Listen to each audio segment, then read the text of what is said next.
Hello friends, हमारे channel welcome education में आप सभी का स्वागत है। जय श्री राधे दोस्तों।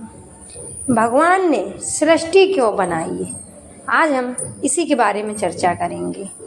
दोस्तों, भगवान द्वारा सृष्टि की रचना का प्रश्न मानव सभ्यता के आरंभ से ही विचारणीय रहा है। विभिन्न धर्मों, दर्शन शास्त्रों और आध्यात्मिक परंपराओं में इस सवाल का उत्तर अलग अलग तरीकों से दिया गया है। हिंदू धर्म, बौद्ध धर्म, इस्लाम, ईसाई धर्म आदि में सृष्टि की उत्पत्ति की अपनी अपनी कहानियाँ और मान्यताएं हैं। यहाँ हम मुख्य रूप से हिंदू धर्म और उसकी मान्यताओं के आधार पर सृष्टि की रचना को समझने का प्रयास करेंगे। हिंदू धर्म में सृष्टि की उत्पत्ति। हिंदू धर्म के अनुसार सृष्टि की रचना भगवान ने इसलिए की ताकि जीवन का चक्र चलता रहे और प्रत्येक जीवात्मा को अपने कर्मों के अनुसार फल प्राप्त हो सके। भगवान को निर्गुण और सगुण दो रूपों में देखा जाता है। निर्गुण ब्रह्मा अनंत और निराकार है, जबकि सगुण ब्रह्मा साकार रूप में सृष्टि की रचना और पालन करता है।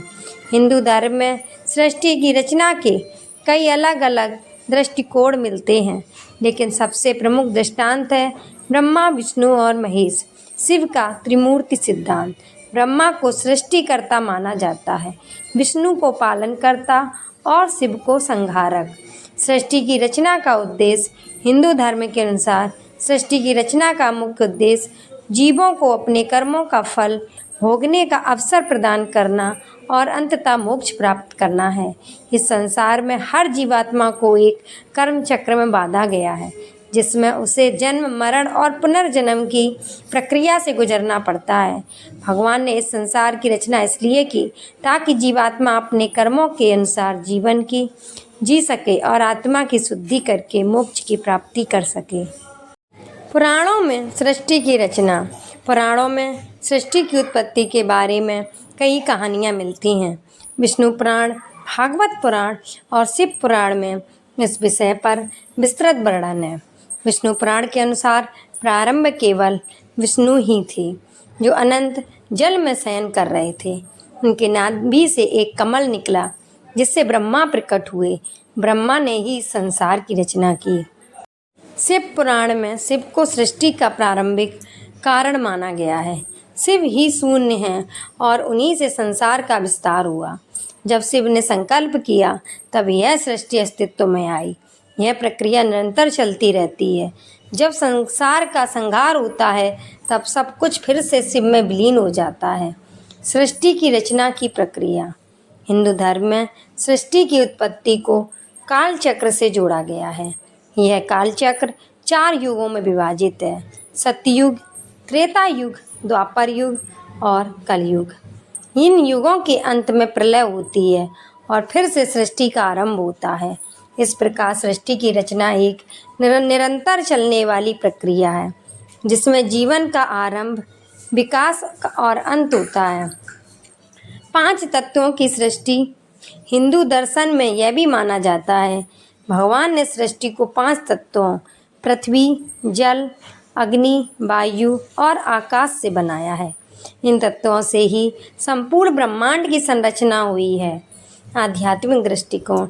वेदांत और उपनिषदों में सृष्टि की रचना को बहुत ही गूढ़ और आध्यात्मिक दृष्टिकोण से समझाया गया है। उपनिषदों के अनुसार सृष्टि माया, अज्ञान के कारण उत्पन्न हुई है। ब्रह्मा, जो कि सृष्टि का मूल है, स्वयं निर्गुण, निराकार और अनंत है, लेकिन माया के कारण जीव इस संसार को वास्तविक मानते हैं। इसलिए सृष्टि का उद्देश्य आत्मा को माया से मुक्त करना और ब्रह्म के साथ एकाकार करना है। भगवान ने सृष्टि क्यों बनाई? यदि इस प्रश्न को सरल शब्दों में समझने का प्रयास करें, तो यह कहा जा सकता है कि भगवान ने सृष्टि की रचना इसलिए की ताकि जीवात्माएं अपने कर्मों का फल प्राप्त कर सकें और आत्मा के विकास की प्रक्रिया में आगे बढ़ सकें। संसार एक ऐसा मंच है जहाँ पर जीव जन्म लेकर अपने कर्मों के अनुसार जीवन जीते हैं और अपनी आत्मा को शुद्ध करने का प्रयास करते हैं। यह संसार एक विद्यालय की तरह है जहाँ आत्मा का विकास होता है।